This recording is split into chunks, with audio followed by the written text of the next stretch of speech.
All right, you guys, we got wholesaling. All right, wholesaling.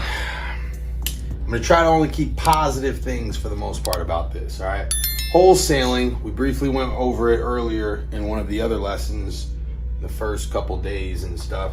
Wholesaling is when you turn around, you put a property under contract for a certain amount. So you got your house over here. You got Bill. I'm just gonna use Bill. Bill's the homeowner. HO. Let you say, figure out what it stands for. And then we have the wholesaler over here.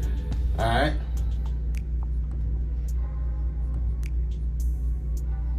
And this guy's name's gonna be, give me a name, Chun. Jimmy. Jimmy. Good old Jimmy. Always doing something. I feel like Jimmy's one of those names, you know, he's always up to no good, right? That's exactly why he's a wholesaler. So Jimmy over here has this guy, Bill, that he meets, right? And Bill is the homeowner, right? This beautiful house. And Jimmy goes to Bill and says, hey, Bill, there's a lot of things wrong with your house. This is, you know, a terrible market right now. It's a recession. You got to let it go, you know? Bill listens to Jimmy and says, okay, maybe you're right. I'll turn around and I'll let it go to you, right? For a certain amount. Right now, Bill owes for payoff, PO, payoff. His payoff is $100,000, all right? I'm going to keep this very simple, so we're not going to go into closing costs and everything, because I want you guys to truly understand these things, and then, you know, later on, one of the more advanced courses, we'll show you guys my calculators and stuff like that on our Discord, all right? But for the sake of this video, to get you guys to understand the concept of wholesaling, how it works, I want you guys to pay attention to this. We have a payoff of $100,000, and Jimmy asks Bill what he wants for the property. Bill knows he has to do repairs, et cetera, et cetera. Maybe Jimmy might highball him on what some repair costs might be. And he turns around and tells Bill, hey, you got an ARV, right? We're gonna go into more definitions later. You guys should pay attention to one of the videos we do just on terminology. But we have an ARV, right? That's an after repair value of $250K, all right? So we'll say rehab on this bad boy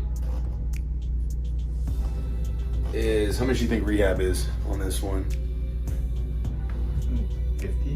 50? Oh, that's expensive, man. 25, I'll go 25. 25K, all right? Can they see me good over here? Is it still within the camera? Okay, cool. So we got ARV, rehab, go pay off. I'll just, so that it's easier, I'll put everything over here.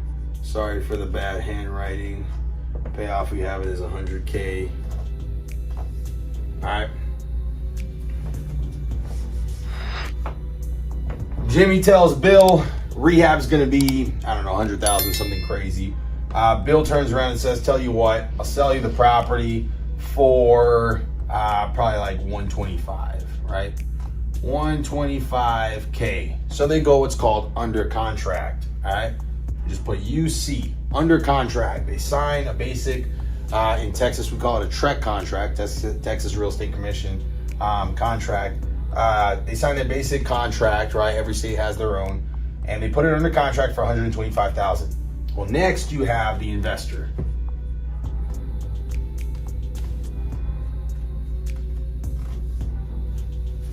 Now Jimmy, what's our investor's name? Rocky. Rocky. Sounds strong. This wholesaler shouldn't piss Rocky off. He can come out with the hands. So Jimmy goes to Rocky, tries to sell the property, right? Only this time, Jimmy tells Rocky that the property is going to be sold for $125,000. Right? Sorry, $150,000.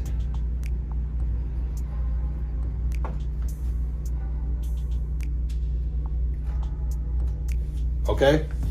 So in between this, we have a 25K profit. Over here, Bill, over here, Bill has a $25,000 profit. All right. So these two people are going to make $25,000 off of this. And Rocky will turn around, buy the property for $150. He'll put in the rehab, right? So we got $150. We have the $25K that he's paying for his rehab, right? We got purchase price. And then we have a total ARV of $250. $250K ARV. And Rocky is a fix and flipper kind of investor. So Rocky will turn around and sell this property for $250, and he has to take away his purchase price, right? The first amount of money that he put into it, which was $150,000, and then he has to take away the rehab that he spent on the property. So he walks away with $75. Making sure Choon's on his toes, you know. And so this is how this works. Rocky will keep $75, he'll be happy. Wholesaler will make $25, he'll be happy. Bill will make $25, he'll be happy. In a perfect world, that's roughly what it looks like. Problem with wholesalers, and I'm including this on here not to hate on wholesalers, but to make sure people know who try to buy from wholesalers, this is not how it goes. In reality, Jimmy's gonna say that the property is worth not $250 but $350, and then he's gonna say that the rehab on the property is only $5,000 when it's in reality it ends up being like $50,000. And then instead of selling it for $150, he'll sell it for like $250 and try to make an arm and a leg off of this, right? I say this again not to hate on wholesalers. Gosh dang, I can't talk today. Not to hate on wholesalers, but just so actual investors know what to look out for from wholesalers, right?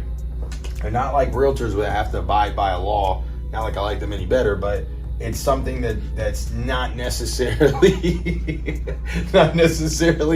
managed properly, you know. And it's not like they can get in trouble with, you know, track or whoever else and stuff. But it's just something to be very aware of. But this is how you go about wholesaling. All right.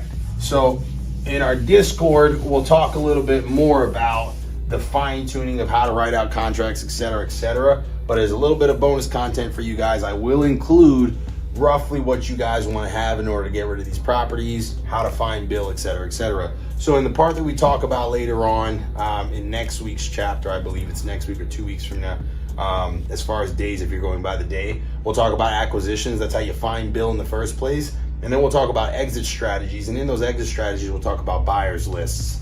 That's what you want to do. You want to go to some of these conventions and stuff, and you want to make a list of buyers. Now, buyers will either buy, they'll buy land, right? And in your land, whenever you make this spreadsheet and everything like that, you have to do like land, you know, what is it? Less than 10 acres.